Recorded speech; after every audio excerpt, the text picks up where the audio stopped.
Everybody, welcome back to the Evermore YouTube channel. It's Chris back with my rant stroke thought of the day.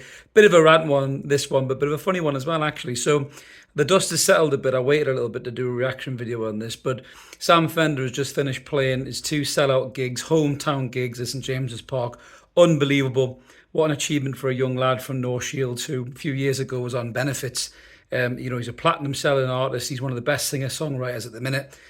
He plays some unbelievable tunes, get you up and dancing, but then also tunes that can break your heart and make you cry and really think about things and a lot of life's problems, like the Dead Boys, tackling suicide and tackling serious issues that, got to be applauded in this day and age for artists. It's a scary world for everybody out there. And, when you have artists like Sam Fender writing songs about things like that, it can really help people pull them back from the brink. I mean, there's a great video of when he met Alan Shearer at the King Street Social Club in North Shields, my hometown. Well, not my hometown, where I live now, but, North Shields nonetheless, where Sam Fender and Alan Shearer sat down, and he tells a story about a guy who was going to kill himself until he listened to Dead Boys on the radio, and he stopped and pulled over and went back home and got the help that he needed. So that kind of thing is just, you can't even put a price on that for an artist, for Sam to hear that kind of a thing, to talk about it with Alan. You could see he was emotional about it. So the lad is fucking phenomenal, to be brutally honest with you. People have called him the Geordie Bruce Springsteen, and he rightly deserves all the plaudits and praise that he's getting. And a brilliant sellout gig. Everyone looked like I had a great time. Very little trouble. I know there was a couple of little things here and there. I know a few people went to the gig. Sadly, I didn't. I think he's a great lad. I'm a big fan of him.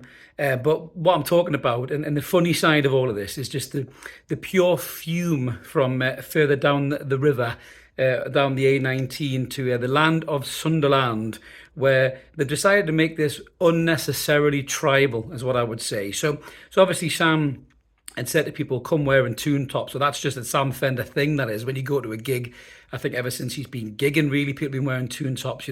He's got it's a Johnny Blue hat, the saxophonist who always wears the tune colours. So it's very much a Sam Fender thing. When you go to Sam Fender, you wear a Newcastle top, whether you're a tune fan or not. I saw pictures on socials of kids from all over the country wearing Newcastle tops going to this gig. Weren't necessarily from Newcastle, but the Mackems had a real problem with this. So the Mackems were fuming, even going as far as to denigrate the lad's talent. I mean, what fucking songs have you written, by the way, before you start doing that? But this is the thing that makes me laugh, because football and music, they do go hand in hand a little bit. There is a relationship there, and there always has been. But come on, have a fucking day off. Give your head a wobble, right? If football tribalism transcended into music the way you lot are making it sound, no Manchester United fans would go and watch Oasis. No Everton fans would have went and watched the Beatles. No Rangers fans would go and watch Rod Stewart, and so on and so on. I could go on and on and on and on and on. No fucking Forest fans would go watch Kasabian. This is not what it's all about. This is about celebrating the lad who's reached the pinnacle of his short career so far by playing in his hometown, the team that he supports, for a packed out stadium.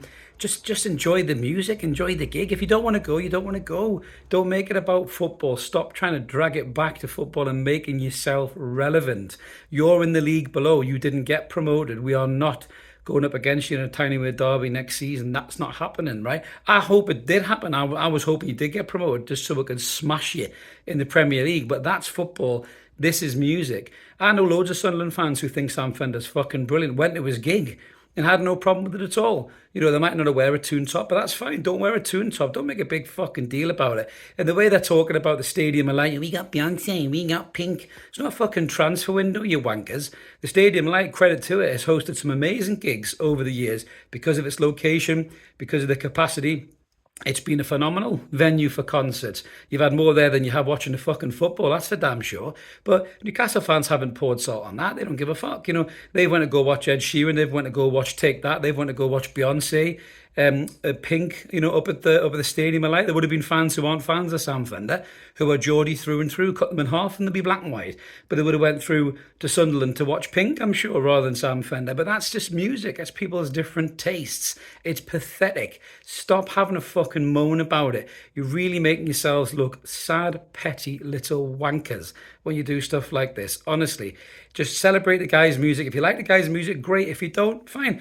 I like some of the Future Head stuff. I'm not a fucking Mackem. But, I still think they're a good band. If they said come to a Future Heads gig and wear a Sunderland top, I wouldn't wear a Sunderland top because I'd break out in a rash for months afterwards, really. But I still wouldn't wear it, but that's just my prerogative. I wouldn't get on social media and start slagging off the Future Heads, and say, oh, I'm never going to go angry again. It's fucking sad, man. Just get a life. I mean, it's not all Sunderland fans. Like I said, I know a lot of Sunderland fans, and the banter between them and Newcastle fans is great crack. We really enjoy it. I wish they were in the Premier League because Derby Day banter would be even better. But some of these Sunderland fans are so salty and petty, man. Just get over it. Just celebrate the fact that the kid's done well from the area. The area generated 15 million quid in a cost of living crisis where the economy is desperate for boosts. The Sam Fender gig, 15 million quid, hotels full to the brim, restaurants, bars full to the brim.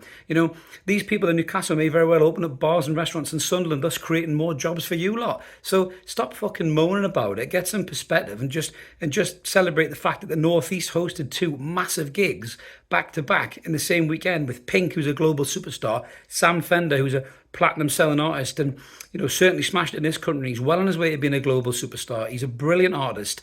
Next 5 years, you'll be playing out packed out arenas, probably way bigger than St James's Park. So it's a good job we probably got him while he's on that way up.